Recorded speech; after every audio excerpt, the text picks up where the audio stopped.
Fala pessoal, tudo bem? Quinto episódio do Bate-Papo de Valor, direto aqui da Oscar Freire, da Fratina, uma loja que eu tenho um carinho muito especial. E aqui com meu grande amigo, Bernardo Entusiasta, na minha opinião, a maior referência de relojoaria aqui no Brasil. E é um prazer estar aqui contigo, cara. Muito obrigado. Obrigado pelo convite, pelo papo e por estar aqui na Fratina, que também eu tenho um carinho enorme, é parceira nossa já.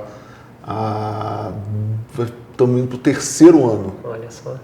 E eu tenho um carinho muito especial.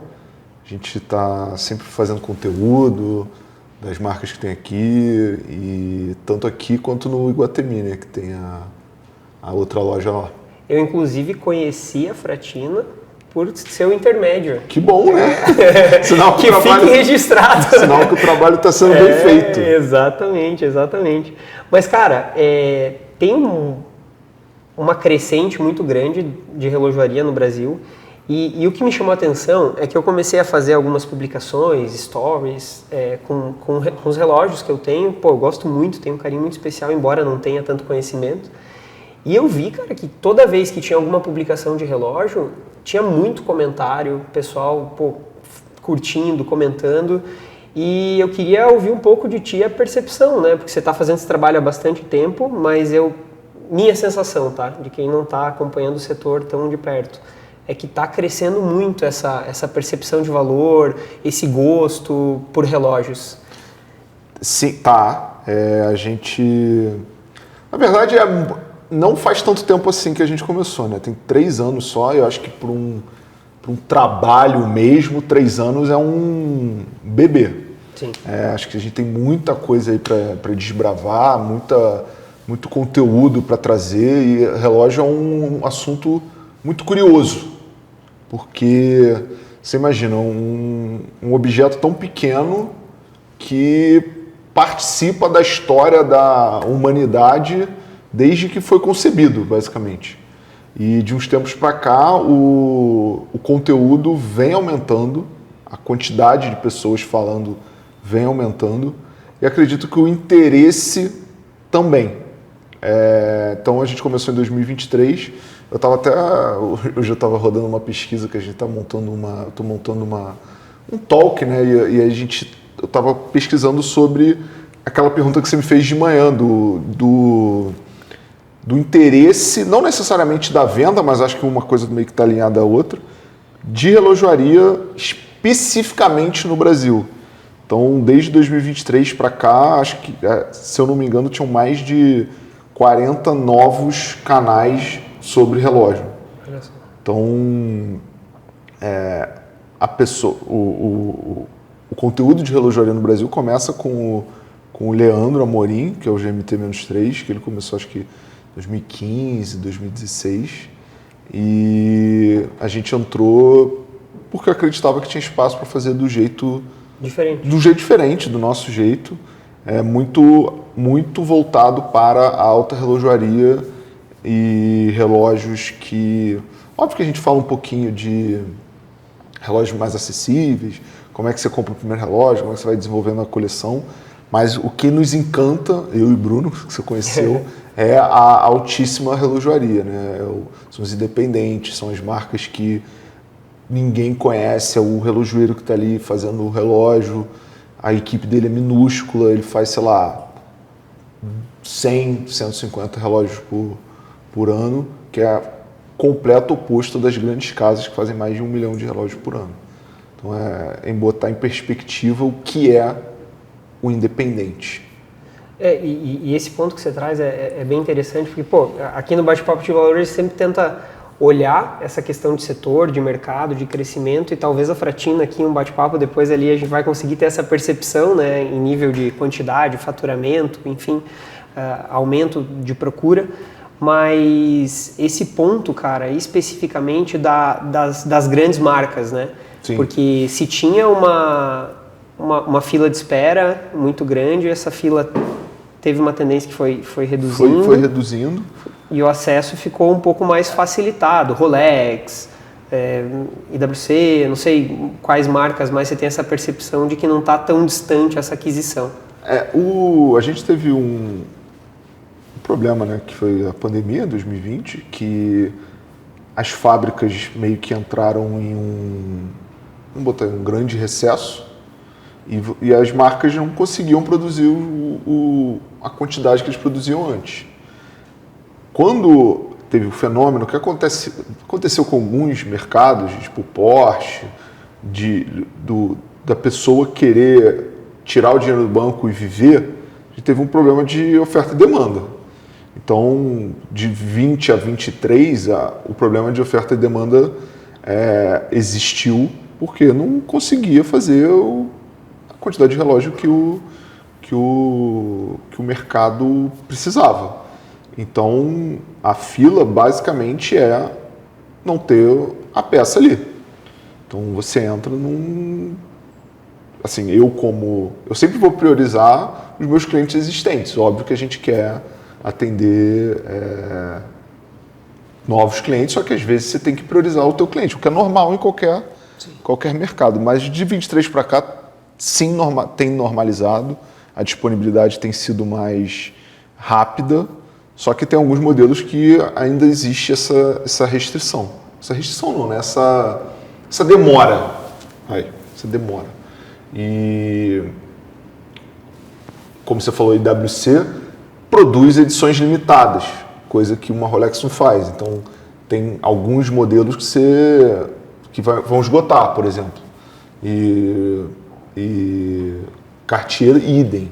Então, acho que vai muito do que a marca faz e de como essa oferta e demanda foi regularizada ao longo do tempo, que agora já está normal, né? Vamos botar assim. De 2 anos para cá já está normal. Eu tive exatamente essa percepção. Em 2020, eu troquei de carro em dezembro de 2020. E era o último carro específico. Tipo, parecia que nunca mais ia ter nada, né? Exatamente. Tanto que o vendedor me ligou, 2 meses depois, falou, cara, tem proposta aqui por um valor maior do que tu pegou, se você tiver interesse e tal. Mas você não tem a sensação que daí, 2020, 2023, deu uma normalizada, mas nessa questão da oferta e procura, quando você tem bastante oferta, a tendência é que o preço dê uma amenizada. E o preço não amenizou tanto, né? O preço ficou lá nas alturas, né? E tiveram algumas questões, né? Teve a tributação do Trump para a Europa, lá nos Estados Unidos. O imposto brasileiro também não colabora muito. Teve um aumento do ouro, que foi considerável no final de 25, início de 26. Então, assim, não é porque a oferta se regularizou que o preço vai acompanhar nesse mercado específico, até porque a gente está falando do mercado de luxo, né? Muito dificilmente alguma coisa vai ficar mais barata. Então, assim como bolsa Hermès. Bolsa Hermès não vai ficar mais barata, entendeu? Bom, vamos voltar aqui. Poxa, foi pro mercado, ouro. Quem investiu em ouro em 2025, meu amigo? Classe de ativo do topo ali, 2025. Mas falando, cara, desse início da jornada nesse mundo, não propriamente de luxo, mas da relojoaria como um todo. Quais são os maiores acertos assim que você julga para um cara que está começando a olhar para esse mercado? Quais são os principais erros, né? A gente já falou, eu vi você falando da antecipação de sonho, né? Até falando com o Suricato lá do Barão Vermelho também, nessa questão do instrumento, né? Às vezes o cara quer pegar a melhor guitarra que existe, só que não é o timing, né? O que tu tem em relação a esses dois aspectos especificamente? Cara, acho que antecipar sonho não é só no relógio, né? Acho que é em qualquer campo da sua vida, carro, casa, viagem, coisas que você acaba se investindo mais do que se deveria naquele momento. Então, existem outras formas de você comprar um bom relógio sem quebrar o cofrinho, né? Então, tem os modelos de entrada, tipo Seiko, Orient, você partindo já para um luxo mais acessível, TAG. E o que eu sempre considero um erro é você gastar dinheiro com relógios que não são... Só tem a logo ali, por exemplo, marca de roupa. Sim. Lacoste, Tommy, Calvin Klein. São relógios que são genéricos, ele só tem ali o logo da marca, não tem nenhuma relevância de relojoaria, né? E naquele patamar de preço vai conseguir pegar um Seiko, um Vai, Casio, muitas né? vezes sim. Então, você consegue pegar um Seiko já ali uns R$2.500. Entendeu?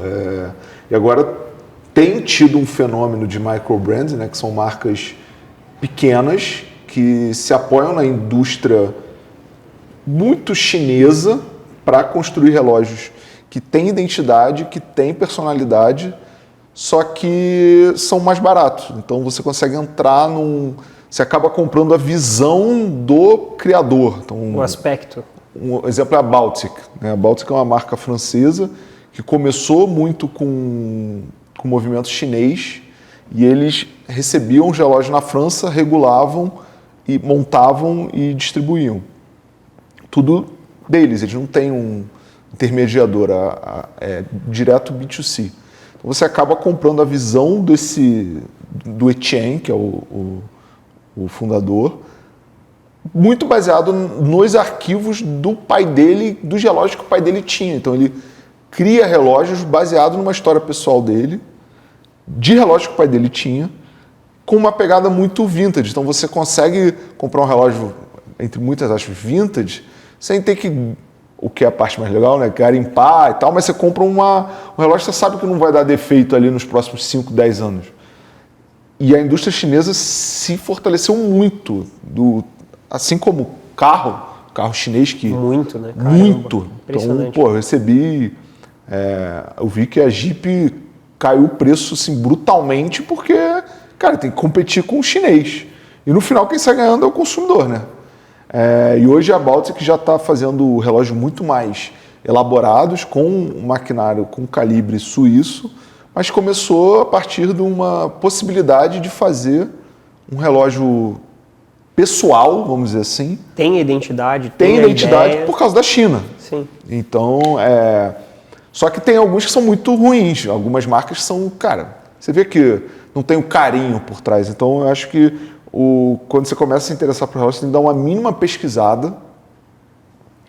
Só lá no canal, eu estava dando uma olhada no canal, tem 1.700 vídeos. Caramba. 1.700 vídeos. Entre shorts e vídeo horizontal, né? Os vídeos mais longos. Como que é aquele clichê? Porra, os caras falam que é sorte, né? Porra, né? 1.700 vídeos, é muito conteúdo, em 3 cara. anos. Caramba. Praticamente é mais de um vídeo por dia há 3 anos, né? Na verdade, a gente está indo para 3 anos e meio já.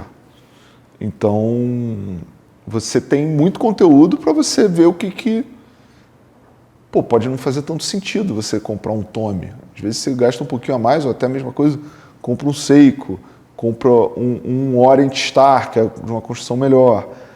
Você quer entrar já na entrada do luxo, você tem TAG, você tem até Cartier já ali, próximo dos 20, 25 mil reais.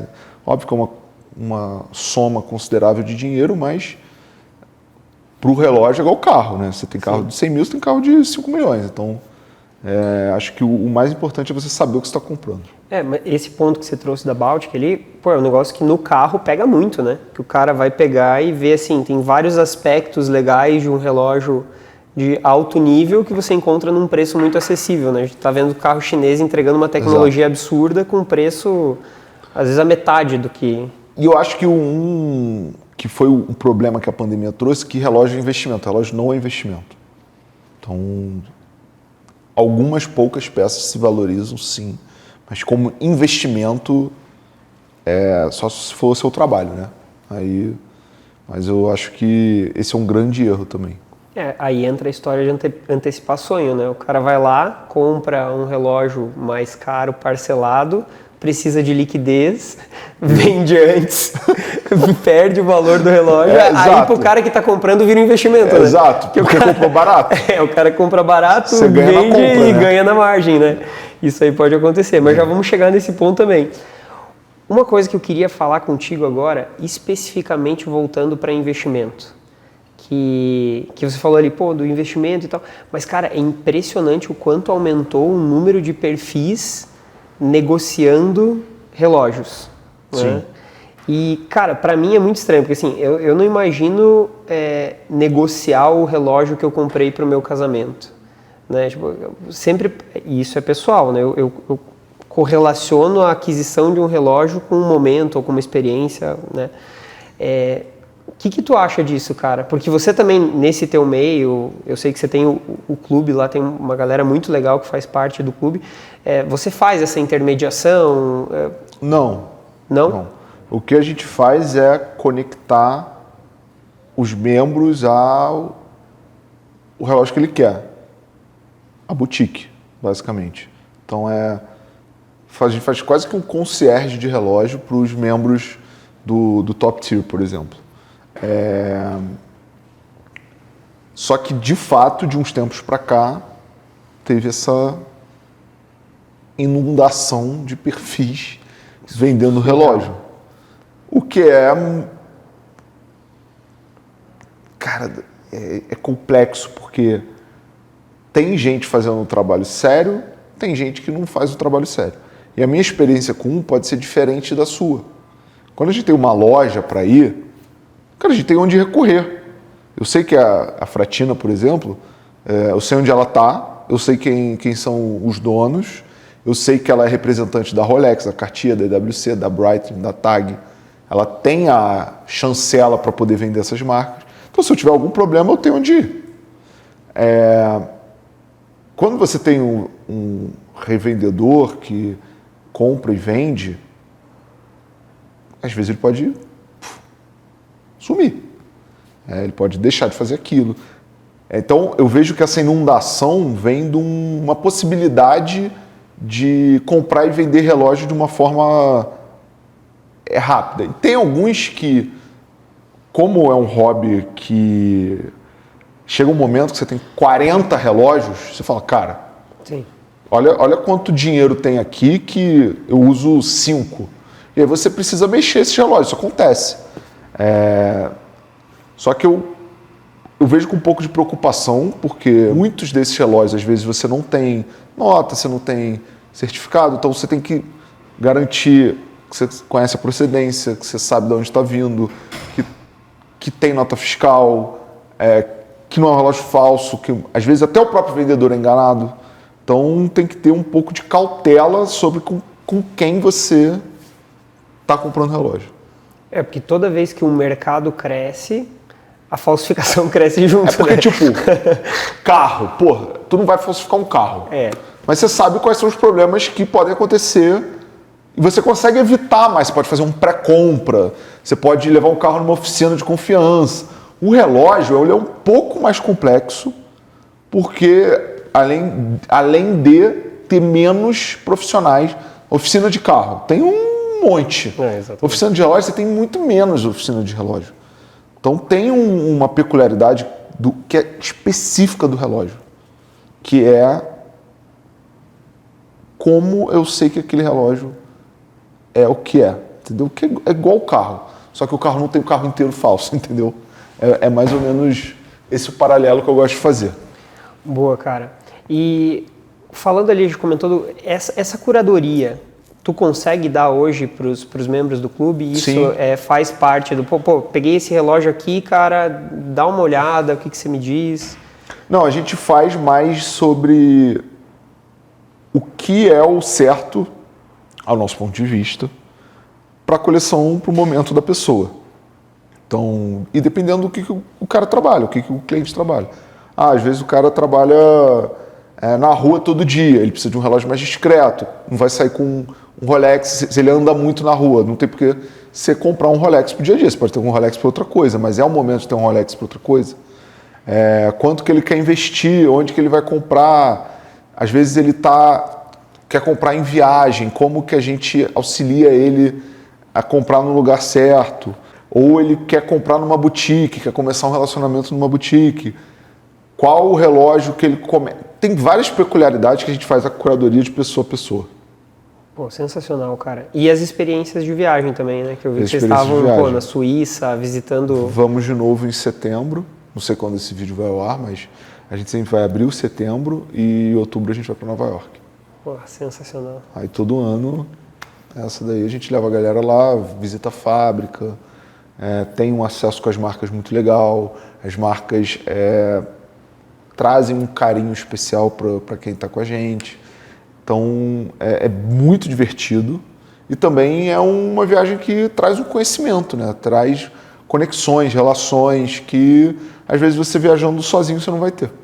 Tem inclusive aquelas experiências imersivas que o cara, é possível o cara minimamente montar ali a estrutura de um relógio. Isso a gente faz aqui também, e a gente fez essa dentro da fábrica da Zenit. Olha que legal. Mas com a Fratina a gente tem algumas que a gente já fez com a EWC, tem com a Panerai também, então tem essas experiências de montar e desmontar que são bem legais.